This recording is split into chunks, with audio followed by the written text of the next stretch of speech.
এই টাকার ম্যাজিকটি করে আপনি যে কাউকে অবাক করে দিতে পারেন, যেমনটি আমি রাবেয়াকে অবাক করে দিয়েছি। দেখুন কিভাবে ম্যাজিকটি করবেন। প্রথমে একটি টাকাকে ভাঁজ করে একটি কাগজের পিছনে লুকিয়ে রাখবেন এবং এভাবে আপনার 2 হাত দেখিয়ে বলবেন, দেখো আমার হাতে কিছুই নেই। আচ্ছা, আমার দোনো হাতে কিন্তু কিছু নাই। এখন আমি এই কাগজটাকে ফোল্ড করবো, দেখো এই যে একটা ভাঁজ দিলাম। তারপর কাগজ ভাঁজ করার নাম করে টাকাটাকে আস্তে করে আপনার হাতের ভিতর সরিয়ে ফেলবেন। তারপরে এই মাঝখান দিয়ে আরেকটা ভাঁজ দিলাম, এভাবে আরেকটা ভাঁজ দিলাম, দিয়ে আমি হাতের মুঠে কাগজটা রেখে দিলাম। এখন ম্যাজিকটা দেখবা? ম্যাজিক দেখার জন্য তুমি রেডি?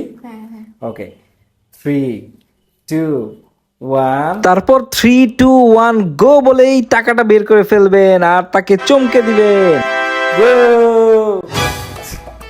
এটা কোত্থেকে আসলো দেখি, এটা কোত্থেকে আসলো দেখি। দেখো একদম চকচকা রিয়েল টাকা। এই পুরো চকচকা টাকা তো কাগজ হয়ে গেল।